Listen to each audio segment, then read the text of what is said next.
오늘 함께 보실 하나님의 말씀은 에베소서 1장 15절에서 19절까지의 말씀입니다.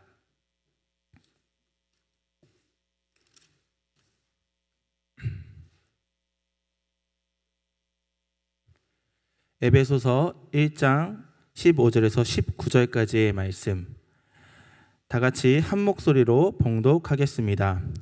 이로 말미암아 주 예수 안에서 너희 믿음과 모든 성도를 향한 사랑을 나도 듣고 내가 기도할 때에 기억하며 너희로 말미암아 감사하기를 그치지 아니하고 우리 주 예수 그리스도의 하나님 영광의 아버지께서 지혜와 계시의 영을 너희에게 주사 하나님을 알게 하시고 너희 마음의 눈을 밝히사 그의 부르심의 소망이 무엇이며 성도 안에서 그 기업의 영광의 풍성함이 무엇이며 그 힘의 위력으로 역사하심을 따라 믿는 우리에게 베푸신 능력의 지극히 크심이 어떠한 것을 너희로 알게 하시기를 구하노라. 아멘. 할렐루야. 주일 오후 예배에 오신 성도 여러분들을 주님의 이름으로 환영하고 축복합니다. 우리가 오늘 함께 읽은 에베소서는 에베소에 있는 성도들 그리고 예수님을 믿는 신실한 자들에게 쓴 편지입니다.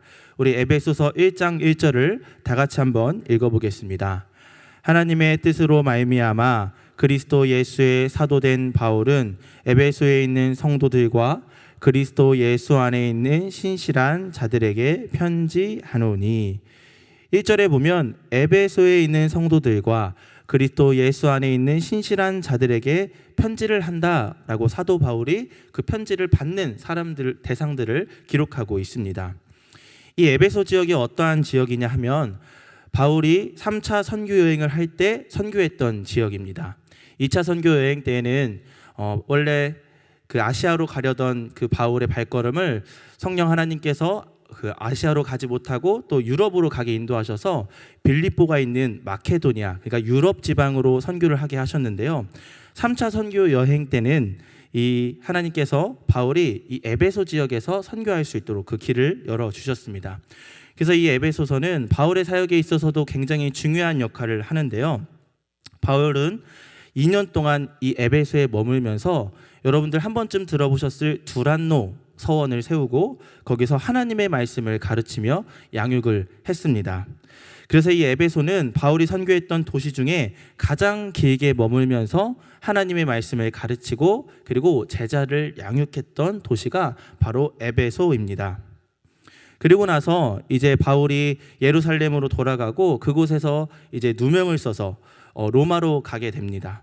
바울이 로마에 가서 이제 그때 당시에 그 로마의 배려로 인해서 감옥에 갇히지 않고 가택연금이 된 상태에서 이제 많은 사람들을 만나게 됩니다. 바울이 로마에 갇혀 있다는 소식을 듣고 믿음을 가진 수많은 사람들과 만나서 교제를 하게 되는 것이죠. 그래서 선교했던 빌립보 지역의 이야기를 듣기도 하고 그리고 또 도망쳤던 노예의 이야기인 빌레몬서 이야기를 듣기도 합니다. 그리고 또 오늘 편지를 쓴 이 에베소 교회 성도들의 소식을 듣는 것이지요. 근데 이 에베소 교회의 소식을 듣는데 이 에베소 교회의 상태가 지금 엉망이라는 이야기를 들은 것이죠. 바울이 2년 동안 머물면서 말씀을 가르쳤던 이 에베소 교회 안에 문제가 생겼다라는 것이에요. 교회 안에 출신을 따라서 그 팔을 나누는 분열의 문제가 있었고요. 또 거짓 교사들이 그 교회 안에 들어와서 잘못된 교훈을 가르치는 일들이 있었고 또 성도들이 하나님 말씀대로 거룩하게 살지 못해서 세상 사람들로부터 손가락질을 받는 문제가 생겼다라는 것이에요. 그래서 이러한 문제들을 듣고 쓴 편지가 바로 에베소서이라는 것이죠. 그리고 오늘 우리가 함께 읽은 설교 본문인 에베소서 1장 15절부터 19절을 보면 에베소 교회를 향한, 정확하게는 에베소 교회의 성도들을 향한 바울의 기도가 기록되어 있습니다. 사실 에베소서는 1장부터 3장까지가 이 에베소 교회를 향한 바울의 기도인데요. 그 중에 이 1장 15절부터 19절까지 그 내용을 직접적으로 기록하고 있다는 거예요.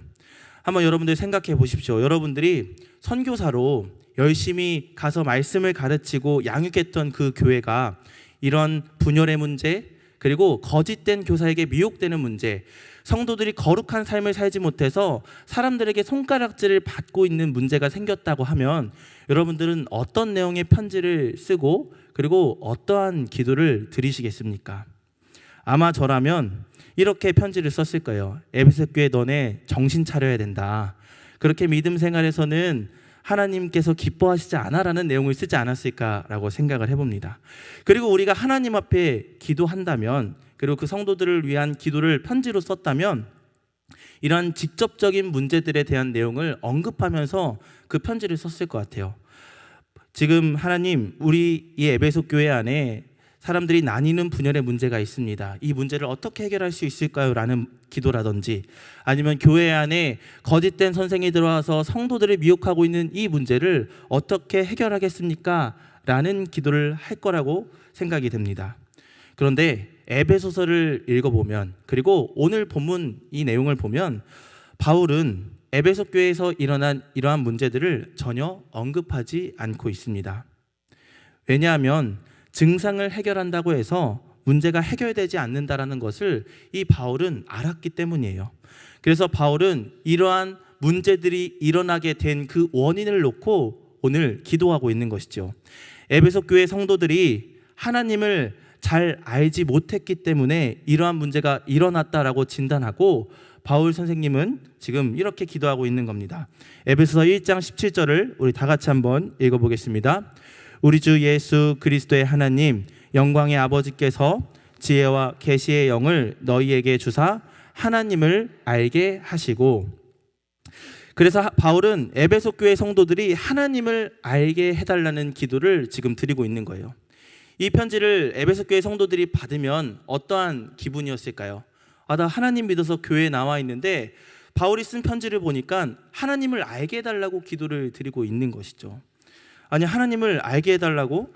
내가 두란노 서원을 2년 동안 다니면서 바울 당신한테 말씀을 배웠는데? 라는 생각을 하지 않았겠습니까? 그런데 성경에서는 늘 말하는 것이 있습니다. 지식적인 알은 진정한 알미 아니다라는 것이에요. 이스라엘 백성들은 하나님의 말씀을 너무나도 잘 알지 않습니까? 그들은 어린 자녀들에게 모세오경을 암기시킬 정도로 하나님의 말씀에 열심히 있는 민족입니다.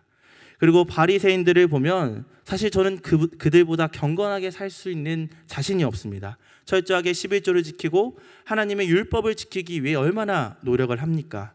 그런데 하나님께서 이스라엘 백성들을 보고 뭐라고 말씀하는지 아시죠? 호세아 4장 6절 말씀을 보면 내 백성이 지식이 없으므로 망하는도다. 내가 지식을 버렸으니 나도 너를 버려 내 제사장이 되지 못하게 할 것이요 내가 내 하나님의 율법을 잊었으니 나도 내 자녀들을 잊어 버리리라 라고 말씀하고 있다는 거예요. 하나님께서 너희는 나를 알지 못한다 라고 이야기하시는 거예요. 모세오경을 외우고 그 율법을 달달 외우면서 지키며 살아가고 있는 그 이스라엘 백성들을 향해 이러한 말씀을 하신다라는 거죠. 알미 그 삶으로 연결되지 못하니까 하나님께서는 너희가 나를 알지 못한다라고 분명하게 이야기하시는 거예요. 에베소 교회 안에도 이러한 문제가 있었다라는 거예요.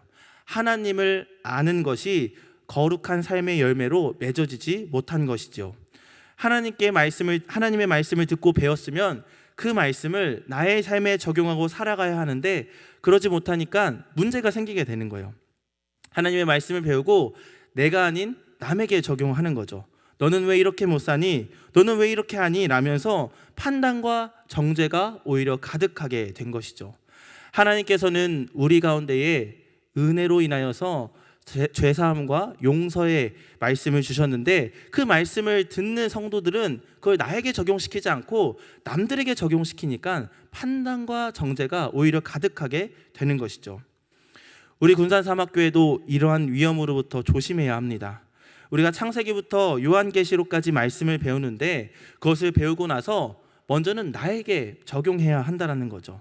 나에게 적용하지 않고 타인에게만 적용한다면 에베소 교회와 같은 문제들이, 그리고 이스라엘 백성과 같은 그러한 문제들이 우리 교회 안에도 생겨날 수밖에 없다라는 거예요. 그래서 우리는 오늘 이 바울의 기도와 같이 기도해야 합니다. 하나님, 지혜와 계시의 영을 주셔서 하나님을 알게 해주세요.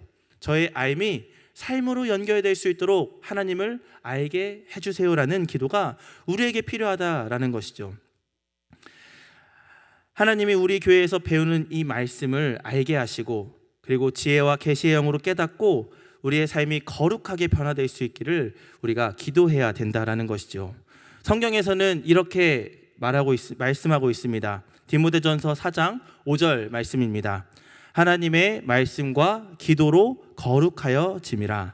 말씀으로만 거룩해지는 것이 아니라, 또 기도로만 거룩해지는 것이 아니라, 하나님의 말씀을 듣고 배운 자들이 그 말씀을 가지고 하나님 앞에 기도할 때 거룩해진다라는 것이죠. 우리가 말씀을 듣고 배웠으면 이 말씀대로 살아가도록 기도하는 시간은 반드시 필요합니다. 그래야지 우리가 주님의 말씀대로 살아가는 거룩을 경험하게 되는 것이죠. 그래서 이 신앙생활에는 균형이 굉장히 중요합니다. 말씀과 기도의 밸런스가 맞아야 우리가 건강하게 신앙생활 할 수 있는 것이죠. 디모데후서에도 사도 바울은 이렇게 말하고 있습니다. 말세가 되면 사람들이 경건의 모양은 있는데 능력이 없다라고 말하죠. 디모데후서 3장 5절 다 같이 한번 읽어보겠습니다. 경건의 모양은 있으나 경건의 능력은 부인하니 이 같은 자들에게서 내가 돌아서라. 말씀과 기도로 경건의 능력이 삶에서 나타나는 성도님들 되시길 축복합니다. 우리가 경건의 모양은 있는, 그러나 경건의 능력이 없는 거짓된 신앙이 아니라, 우리가 경건의 능력을 경험하며 남들에게 보여줄 수 있는, 하나님의 사랑을 보여줄 수 있는 그런 삶을 살기 위해서는 말씀과 기도가 함께 가야 한다는 거예요. 이것이 가장 기본이지 않습니까? 우리가 귀에 따갑게 듣는 이야기인데도 우리가 그렇게 살지 못하기 때문에 성경에서는 반복해서 그렇게 기록하고 있는 것이죠. 그러면서 사도 바울은 오늘 이 기도 가운데 우리가 배울 수 있는 그 한 가지를 더 보여주고 있는데요. 그것은 바로 감사입니다. 우리가 바울 서신을 읽어보면 바울은 기도할 때마다 항상 감사로 시작하는 것을 알 수가 있고, 그 서신서들을 교회에 써 보낼 때에도 감사로 그 편지를 시작하는 것을 우리가 알 수가 있습니다. 사도 바울은 왜 감사로 그 편지를 시작하냐면 감사의 그 위력을 알았기 때문이에요. 감사의 비밀을 알았기 때문에 그렇게 감사로 편지를 시작하는데요. 예수님께서도 그 패턴, 사역의 패턴을 보면 예수님께서 사역을 하실 때에 어떠한 기적을 일으키시기 전에 먼저 감사로 기도하시는 것을 우리가 볼 수가 있습니다. 요한복음 11장에 보면 죽은 나사로를 살린 그 예수님의 기적이 기록되어 있습니다. 요한복음 11장 44절을 우리가 한번 보겠습니다. 죽은 자가 수죽을 배로 동인 채로 나오는데 그 얼굴은 수건에 쌓였더라. 예수께서 이르시되 풀어놓아 다니게 하라 하시니라.